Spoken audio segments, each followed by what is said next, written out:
ये गदनीबाग का धरना स्थल है। शिक्षा सत्याग्रह चल रहा है। प्रोटेस्ट नहीं, व्यवधान नहीं, विवाद नहीं, रिक्वेस्ट समाधान संवाद। 18 दिसंबर से ये आंदोलन चल रहा है। रिजल्ट कहाँ पहुंचा है हम भी जानते हैं, आप भी जानते हैं, सरकार भी जानती है। छात्र लड़ रहे हैं और लगातार लड़ रहे हैं। इस ठंड में, कपकपाती ठंड में छात्र हैं, मौजूद है। और हमारे साथ है रामांशु सर, जिन्होंने इस आंदोलन को, छात्रों को कन्विंस करने का प्रयास किया और बताया कि सच्चाई क्या है। हम भी जानना चाहेंगे सर से कि क्या स्थिति रही है और क्यों धरना पर बैठे हुए हैं। सर, आपका स्वर्णभूमि में बहुत बहुत स्वागत है सर। बहुत बहुत धन्यवाद। सर, लगातार आंदोलन कर रहे हैं आप, खास वजह? आंदोलन नहीं, ये सत्याग्रह है। और जहाँ तक वजह की बात रही तो पूरा भारत जान चुका है कि बीपीएससी में जो भी अनियमितताएं हुई हैं उनके खिलाफ हम लोग बैठे हैं। और हम लोग चाहते हैं कि एक उचित जांच हो के परीक्षा पुनः कराई जाए और बीपीएससी को ईमानदारी से परीक्षा ली जाए।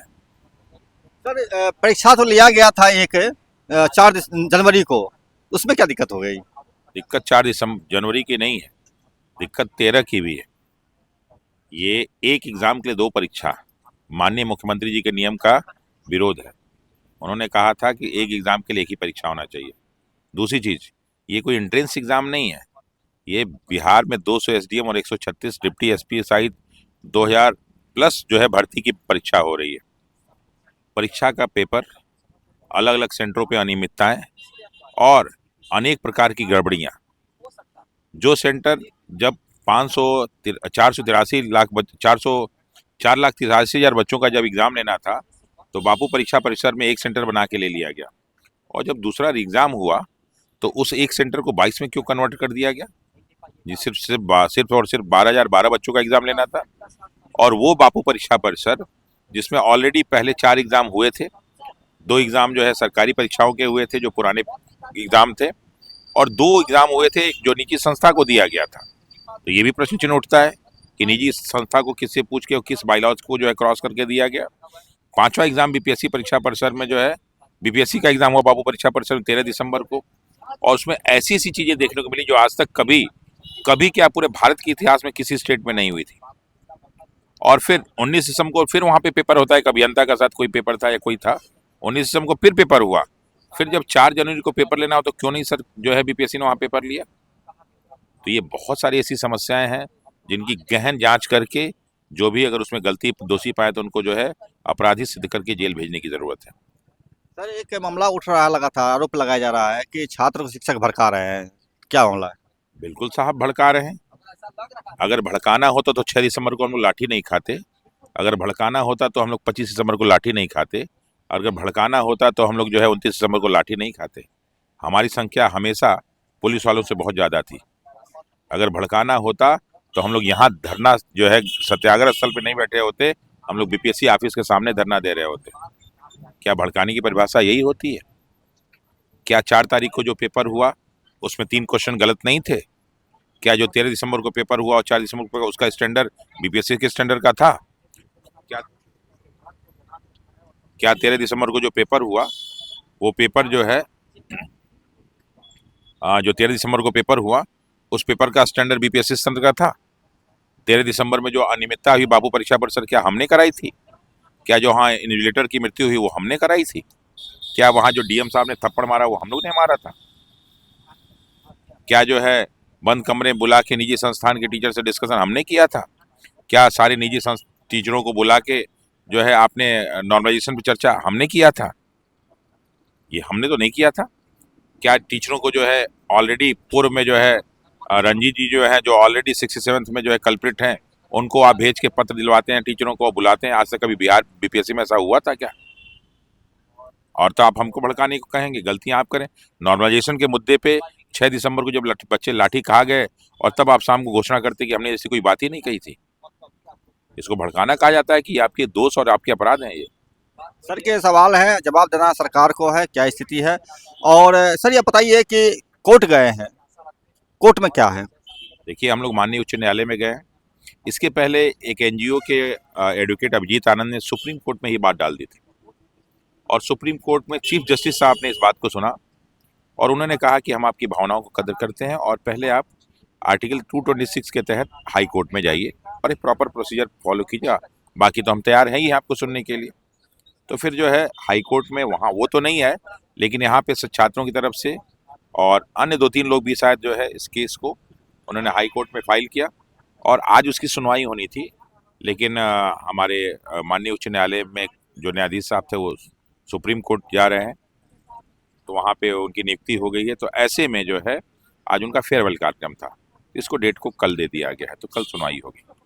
सर ये जो 3 तरह के फाइल किए गए हैं याचिका, तो क्या है, कौन कौन लोग फाइल किए हैं इसमें? जहाँ तक हमारी जानकारी है, एक तो जो है वाईवी गिरी के नेतृत्व में यहाँ के बहुत सारे छात्रों ने किया है, और दूसरी जो हमें जो फाइलिंग की जानकारी है कि कोई और भी शायद है, बाकी तीसरी फाइलिंग की हमें कोई जानकारी नहीं। सर कल सुनवाई होगी, क्या लगता है, आप कितना भरोसा है न्यायालय पर? देखिए, न्यायालय को हम लोग शुरू से, माननीय उच्च न्यायालय को हम लोग मंदिर मानते हैं, और जब हम लोग समाज से थक जाते हैं तो मंदिर में जाके भगवान की आराधना करते हैं। तो आज भी हम लोग जो है चाहे उच्च न्यायालय हो, चाहे उच्चतम न्यायालय हो, चाहे लोअर कोर्ट्स, सबकी हम लोग इज्जत करते हैं, सम्मान करते हैं, और वो हमारा अंतिम विश्वास होता है। चाहे अमीर हो चाहे गरीब, वहाँ बात सुनी जाती है।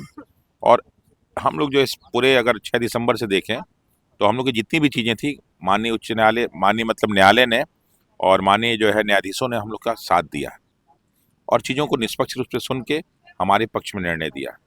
सर एक सवाल रहेगा, लगातार ये सवाल उठाया जा रहा है छात्रों की तरफ से कि हमारे मुख्यमंत्री साहब को मिसगाइड किया जा रहा है, और मिसकम्युनिकेशन के वजह से जो है समस्याएं उनकी बढ़ती जा रही है। तो क्या लगता है कि क्या नीतीश कुमार जो मुख्यमंत्री बिहार के हैं, उनको मिसगाइड किया जा रहा है इस मूवमेंट पर?